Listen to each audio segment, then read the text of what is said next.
किसान आंदोलन के जो किसान थे उनको बलात्कारी और हत्यारा बताने का काम किया। अमेरिका और चीन हमारे देश में दखलंदाजी कर रहा था, अस्थिरता पैदा कर रहा था किसान आंदोलन की। पता है कि 240 पर लाकर देश के मजदूर और किसानों ने सबक सिखाया है। अभी हरियाणा बिस्तर बोरिया बंधवाने वाला है। रुक गया और बहुत लोग बेहद आक्रोशित हुए और ये बयान और इस तरह के बयान देने में उनको पारंगत हासिल है। लेकिन अब वो सिर्फ एक फिल्म एक्टर नहीं, भारतीय जनता पार्टी की सांसद है, बड़ी चुनी हुई सांसद है, बड़ी प्रिय सांसद है, हैंडपिक करी गई थी वो शीर्ष नेतृत्व के द्वारा। कंगना रणावत ने कल कहा कि किसान आंदोलन के जो किसान थे उनको बलात्कारी और हत्यारा बताने का काम किया। इस देश के अन्नदाताओं के खिलाफ ऐसे शब्द शायद ही किसी राजनेता ने इस देश के लंबे इतिहास में कभी बोले हों। इस देश के अन्नदाताओं को बलात्कारी और हत्यारा बताया और उसके बाद यह भी कहा कि ये जो सारा किसान आंदोलन था, जो किसान अपने हक की, अपने अधिकारों की, अपने सशक्तिकरण की लड़ाई लड़ रहे थे, जो प्रदर्शन शांतिपूर्ण था, जहां 700 से ज्यादा किसानों की शहादत हो गई, जहां 1.25 से 1.5 साल तक किसान खुले आसमान के नीचे गर्मी, पानी, बरसात, आंधी में, ओलों में बैठे रहे, वहां पर इनका कहना है कि ये अमेरिकी और चीनी शक्तियां ऐसा कर रही थी। अमेरिका और चीन हमारे देश में दखलंदाजी कर रहा था, अस्थिरता पैदा कर रहा था किसान आंदोलन करा के। तो जाहिर है इस पर आक्रोश होना था। जाहिर है इस देश की रीढ़ की हड्डी किसान है। जाहिर है कि जो किसान धरती का कलेजा फाड़कर अन्न उगाता है, उसको चिंता नहीं कि गर्मी हो, आंधी हो, पानी हो, बरसात हो, ओले हो, वो अन्न उगाता है, हमारा पेट पालता है। उस किसान को अगर बलात्कारी और हत्यारा कहा जाएगा तो आक्रोश होगा। और एक बात यह भी सच है कि किसान चाहे पंजाब का हो, चाहे हरियाणा का हो, चाहे उत्तर प्रदेश का हो, चाहे कर्नाटका का हो, यह असम्मान तो कोई नहीं सहेगा। तो आक्रोश बहुत हुआ और सवाल हुआ बीजेपी से कि क्या ये आपकी सांसद कह रही हैं या ये आपका आधिकारिक स्टैंड है? क्या आप भी आंदोलन करने वाले किसानों को, हक के लिए लड़ने वाले किसानों को हत्यारा और बलात्कारी बताते हैं? क्या ये आपकी सरकार का मत है? क्या ये आपका मत है? अपना स्टैंड क्लियर कीजिए। तो आज एक रेयर मूव में, क्योंकि हरियाणा का चुनाव भी पास में है और आगामी हार तो ऐसी है कि चुनाव टालने की मांग हो रही है। पता है कि 240 पर लाकर देश के मजदूर और किसानों ने सबक सिखाया है। अभी हरियाणा बिस्तर बोरिया बंधवाने वाला है। तो एक स्टेटमेंट आया भारतीय जनता पार्टी की ओर से जिसमें कहा गया कि किसान आंदोलन के परिप्रेक्ष्य में दिया गया बयान पार्टी का मत नहीं है, उनसे गहरी असहमति है इस बयान से और नीतिगत विषयों पर बोलने के लिए ना वो अधिकृत है, ना उनको अनुमति है और उनको निर्देशित किया गया है कि वो इस प्रकार के बयान भविष्य में ना दें। तो हमारे इस मंच से कुछ सवाल हैं। आपकी चुनी हुई सांसद है, चहेती सांसद है, बड़ी लोकप्रिय है आप लोगों के पार्टी में। अगर ये उनका मत नहीं है, अगर आपकी पार्टी का ये मत नहीं है, तो निकाल बाहर करिए ऐसे सांसद को। ये मैं हृदय से माफ करने वाली राजनीति अब नहीं चलेगी 2024 में। प्रज्ञा ठाकुर गोडसे की पुजारी को हृदय से माफ नहीं कर पा रहे थे। अब ये हमारा मत कह के पलड़ा झाड़ने हम नहीं देंगे। अगर ये आपका मत नहीं है तो इस देश के किसानों के खिलाफ जिसने इस तरह की बात की है उसको किसी कीमत पर संसद में बैठने का हक नहीं है। निकाल बाहर कीजिए अपनी पार्टी से। हाथ जोड़ के माफी मंगवाइए किसानों से, और अगर ये सब कुछ नहीं कर सकते तो आप खुद माफी मांगिए इस देश के किसानों से। ये तो बात किसानों के बारे में हो गई। उन्होंने एक अत्यंत विचलित करने वाली बात आगे भी कही थी जिसका मैंने उल्लेख किया है। उन्होंने कहा यहां पर बांग्लादेश जैसी स्थिति बनाने का काम अमेरिका और चीन कर रहे थे। तो हमारा सवाल है कि नरेंद्र मोदी की नाक के नीचे क्या वो इतने कमजोर हैं कि इस देश में अस्थिरता पैदा कर रही हैं विदेशी शक्तियां? तो इस पर पार्टी तो नहीं बोल सकती है। इस देश के विदेश मंत्रालय को, इस देश के गृह मंत्रालय को इस पर जरूर बयान देना चाहिए, जरूर स्पष्टीकरण करना चाहिए, क्योंकि हम भी परेशान हैं। आपकी सांसद कह रही हैं कि हिंदुस्तान की सरजमी पर अस्थिरता पैदा करने का काम दो विदेशी ताकतें अमेरिका और चीन कर रहे हैं। इस पर आपका क्या मत है? क्या यह सच है? अगर सच है तो आपने क्या कदम उठाए हैं? आपने क्यों नहीं इस विषय को साझा किया है? और अगर यह झूठ है तो इसके खिलाफ भी, इसकी मुखालफत करते हुए भी सरकार के मंत्रालयों की तरफ से बयान आना पड़ेगा। यह हल्के में नहीं ली जा सकती है बात। सत्तारूढ़ दल की एक सांसद कह रही है कि अमेरिका और चीन भारत में परिस्थितियां बिगाड़ने की, अशांति पैदा करने की, अस्थिरता पैदा करने की साजिश कर रहे थे। इसका जवाब कौन देगा? और एक बहुत बड़ी बात यह है कि तमाम ऐसे लोग हैं भारतीय जनता पार्टी में जो अपने आप को किसान नेता कहते हैं, वो क्यों चुप बैठे हैं? जो अपने आप को किसानों का हितकारी कहते हैं, अगर ये किसान बलात्कारी और हत्यारे थे तो ये विज्ञान भवन में बार बार मीटिंग क्या करते थे?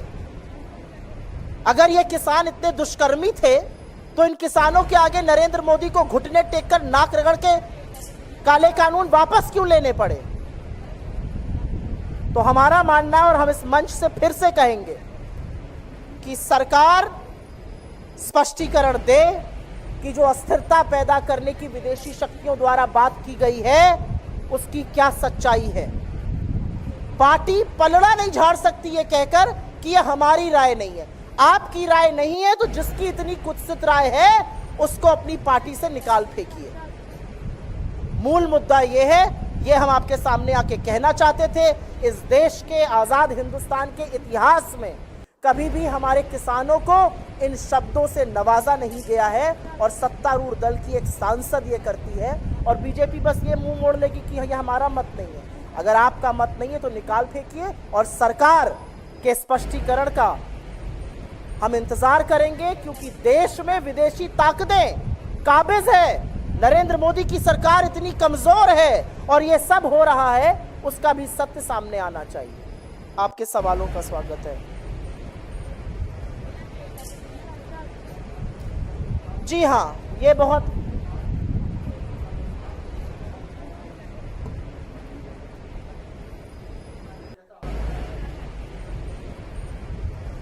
मैं आप लोगों के सामने एक बात बोलना चाहती हूं। आज श्री कृष्ण की जन्माष्टमी है। श्री कृष्ण प्रेम का स्वरूप है, श्री कृष्ण समर्पण का स्वरूप है, वो अविरल है, वो आनंद का स्वरूप है। और ऐसे प्रेमी श्री कृष्ण की जन्माष्टमी पर इस तरह का वैमनस्य, नफरत में डुबोया हुआ वक्तव्य उत्तर प्रदेश के मुख्यमंत्री का, और वो भी श्री कृष्ण की जन्मभूमि पर, बेहद निंदनीय है। कुछ नहीं तो आज के दिन का ही थोड़ा अपमान न करते, कुछ नहीं तो आज के दिन की थोड़ी लाज, थोड़ी मर्यादा आज के दिन की रख लेते। भाजपा का जो कंगना रनावत का वक्तव्य है, वो कहता है भारतीय जनता पार्टी सबका साथ, सबका विश्वास, सबका विश्वास और सबका प्रयास इत्यादि इत्यादि जैसे खोखले शब्द हैं। भारतीय जनता पार्टी का योगी आदित्यनाथ के वक्तव्य के खिलाफ स्टेटमेंट कब आएगा? अब तो हम ये पूछना चाहते हैं। एक चुना हुआ मुख्यमंत्री ऐसे गंदे वक्तव्य दे, इस तरह की भाषा का प्रयोग करे, ये कहां तक उचित है? और भारतीय जनता पार्टी अपने आप को उनके वक्तव्य से कब दूर करेगी? और मुझे दुख इस बात का है कि योगी जी आज कृष्ण जन्मभूमि जाकर वहां पर आरती करने के बाद इतनी गंदी और इतनी अमर्यादित बात कहते हैं। कुछ नहीं तो कृष्ण जन्माष्टमी की मर्यादा को आपको बरकरार रखना चाहिए।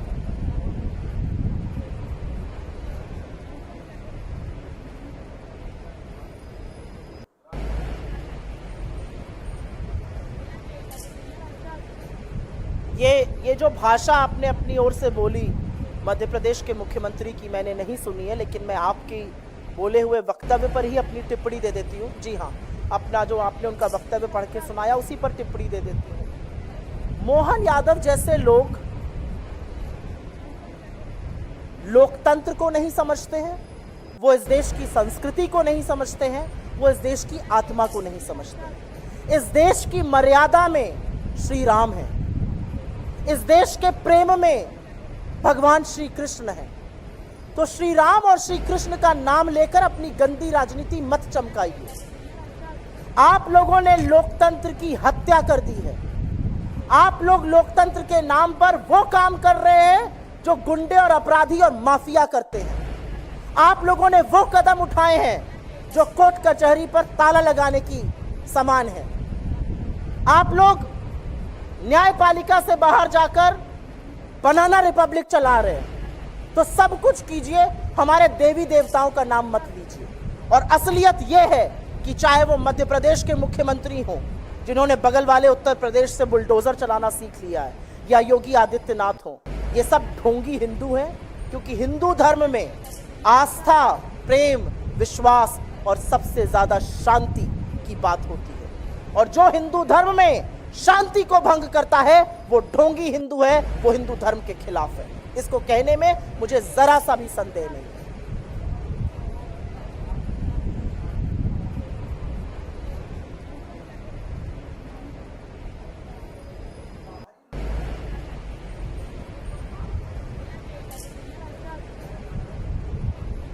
भाई कौन छुपा रहा है? सीबीआई जांच कर रही है, सीबीआई सेंट्रल एजेंसी है, सीबीआई को केस सौंप दिया गया है। आप लोग गिद्धों की तरह बैठकर रेप पर राजनीति कर रहे हैं। आप बंगाल पर बोलते हैं लेकिन बदलापुर पर आपके मुंह पर ताला लग जाता है। आप महिला सुरक्षा की बात करते हैं मंच से प्रधानमंत्री, लेकिन ब्रजभूषण से लेकर कुलदीप सिंह सेंगर और चिन्मयानंद को संरक्षण देते हैं। आप बात करते हैं नारी सम्मान की, उत्तर प्रदेश की सरकार चिन्मयानंद का केस विड्रॉ करने की बात कर रही है। आप बात करिए ना, गुजरात से लेकर असम तक आप किसी महिला मुद्दे पर बात नहीं करिएगा। आप सिर्फ जबानी जमा खर्च करिएगा। आप तेरा रेप वर्सेस मेरे रेप की राजनीति करिएगा। जो बंगाल में हुआ वो भयावह है और उसकी जितनी भर्त्सना की जाए कम है। और मुझे फक्र है अपने नेता पर जिन्होंने सबसे पहले उस मसले पर बोला। लेकिन मुझे इस बात का भी फक्र है कि हम बंगाल में भी प्रदर्शन करते हैं और हम बदलापुर में भी प्रदर्शन करते हैं। हम बंगाल में प्रदर्शन करके बदलापुर पर चश्मा नहीं लगा लेते बीजेपी की तरह।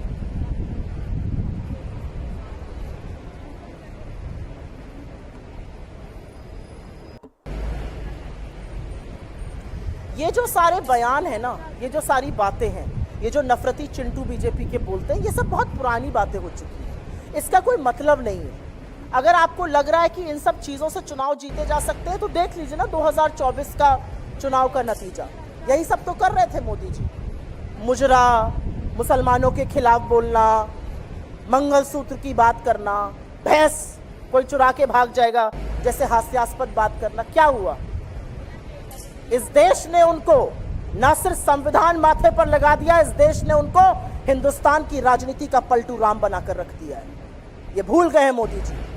और ये देश बार बार खड़ा होगा जब आप इस तरह की बेवकूफी की बातें करिएगा। असलियत यह है कि हरियाणा में आप डरे हुए हैं, आप चुनाव टालने की बात करते हैं। जम्मू कश्मीर में आपकी लिस्ट आती है, कुछ घंटे में विड्रॉ हो जाती है। जब आपके साथ कोई आए तो वो पार्टी है, जब ना आए तो वो अलगाववादी है। ये सब कैसे चलेगा? और मेरा सिर्फ एक सवाल है, और वो सवाल बहुत महत्वपूर्ण है। मेरा सिर्फ ये सवाल है कि कश्मीर की बात नरेंद्र मोदी, अमित शाह या भारतीय जनता पार्टी का कोई भी व्यक्ति तब करे जब वो 2 सवालों का जवाब दे।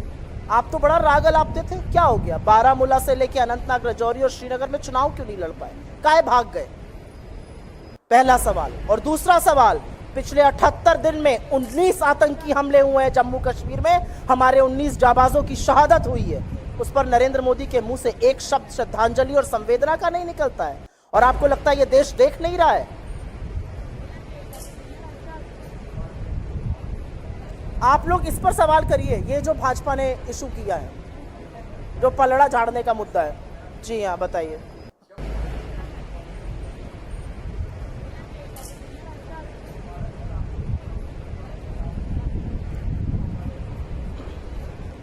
देखिए, लोकतंत्र में जब दो पार्टियां बैठकर डिस्कशन करती हैं, जब दो पार्टियां बैठकर सोचती हैं कि कैसे चुनाव लड़ना है, कौन सी सीट से कौन लड़ेगा, हम बीजेपी की तरह दमन तो नहीं कर देंगे कि तुम हमें सीट नहीं दोगे हम तुम्हारे पीछे ईडी भेजेंगे, हम ये सब तो नहीं करेंगे।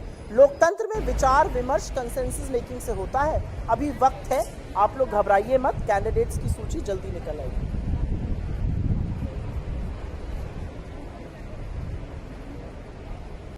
मुझे लगता है ये तस्वीर बिल्कुल हमारे अध्यक्ष श्री खरगे जी ने साफ कर दी है।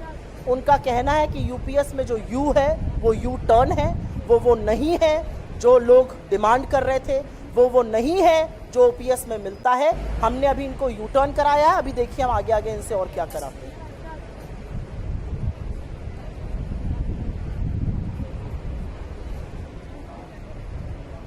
मुझे ऐसा लगता है मैं अधिकृत प्रवक्ता हूं, मैंने आपको अपने अध्यक्ष के वक्तव्य का ब्यौरा दिया है, हमारे अध्यक्ष ने इसको यू टर्न बताया है।